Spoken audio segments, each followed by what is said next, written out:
Hi boys and girls, it's Miss Atkinson. Today we're going to look at order of operation with 3 guided practices. We're going to focus on some common mistakes that some of you make and how to work certain types of problems. I have 3 guided practices that we're going to do, and I would like for you to put them in your journal. The first thing I'd like to say is that when you are doing any type of order of operations, I would always like you to write down GEMS, or GEMDSA. It is the steps that we use. Step 1 is grouping symbols. Step 2 is exponents. Step 3 is multiply or divide, left to right, whichever comes first. And then step 4, the same thing. Subtract or add, left to right. So those are the things that I want you to start off doing every single time when you have an order of operations. So let's go ahead and get started. The first one, I have 10 minus 3 cubed plus 24 divided by 4 times 5. So I'm going to come over here to my list, and step 1 says grouping symbols. Well, I don't have any grouping symbols. Step 2 is exponents. Well, I do have an exponent, so I'm going to come right here, and I'm going to write out my exponent as an expression. 3 times 3 times 3. This is 3 to the 3rd power, or 3 cubed. So 3 times 3 is 9. 9 times 3 is 27.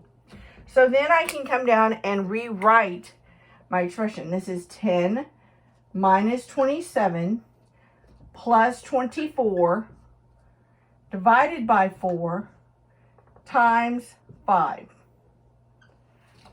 So that's the new expression. So I'm done with my exponents. There are no more exponents. Then I'm looking for multiplication or division left to right. And what that means is I have to go from left to right. Bam. Right here, I have a division, and then I also have a multiplication. So remember, multiplication does not have to come first. That is a common mistake that is made. You're used to seeing PEMDAS, and M comes before D. Well, that doesn't mean multiplication is first. It just means multiplication or division. You have to remember that step. So in this case, I'm going to have to do 24 divided by 4 is 6. And then I can bring down 6 times 5. Remember, that dot is multiplication. 6 times 5 is 30.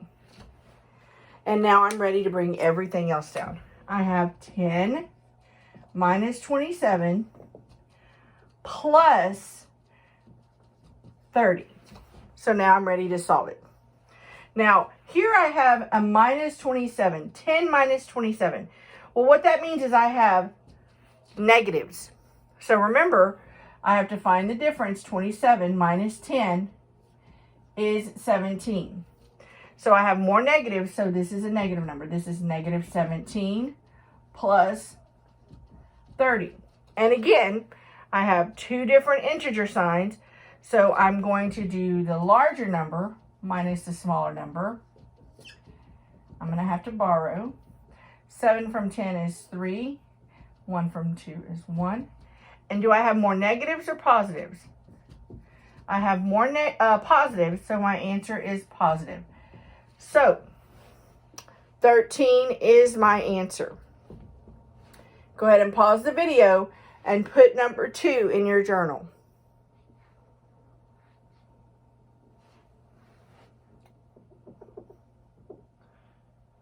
Go ahead and erase all of this. And we're going to work number 2. Okay, so let's get started. For number 2, I have 28 over 7 times 6 plus 11. Remember, this dot means multiplication.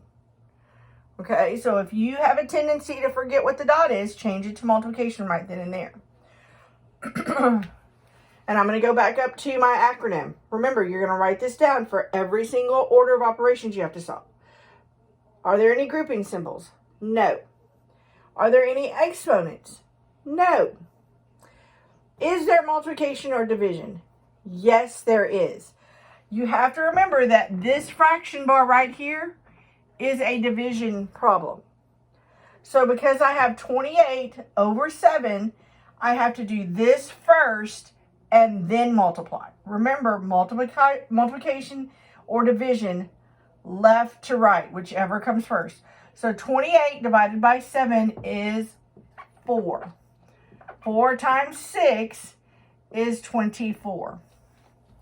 So now I have 24 plus 11. 24 plus 11 is 35. And 35 is my answer.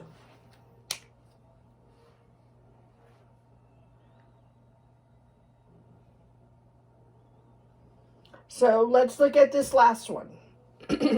This one looks a little different, and you will have some independent practice with problems like these. This right here is a fraction bar, and it's a division operation. Fraction is a division problem. What you have to remember is that this entire top piece is over the fraction bar. So you have to solve that first. So we're going to come over here, and I'm going to go ahead and erase. Where's my eraser at? Well, can't find it. I'm going to erase this problem where we'll have room, and you can focus on this problem right here. So I have 9 squared minus parentheses 5 squared times 3 close parentheses over 6, which means it's divided by 6. I can't remember this last step. I have to do everything that's in the numerator first and then divide, because the entire piece is above the numerator.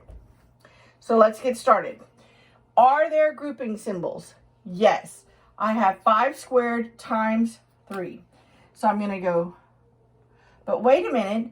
I have 5 squared times 3 in grouping symbols, but within the grouping symbols, I have an exponent. So I have to do the exponent first, which is 5 times 5 times 3. So 5 times 5 is 25. 25 times 3 is 75. So I can bring everything down. 9 squared minus 75 over 6. Wait a minute.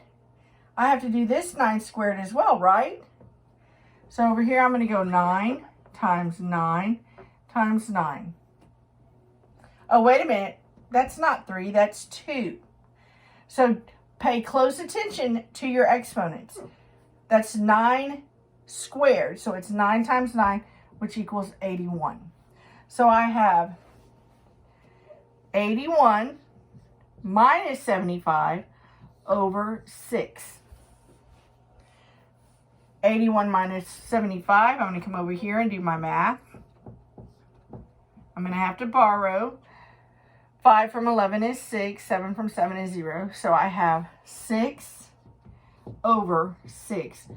6 divided by 6, remember this is a division problem, is 1.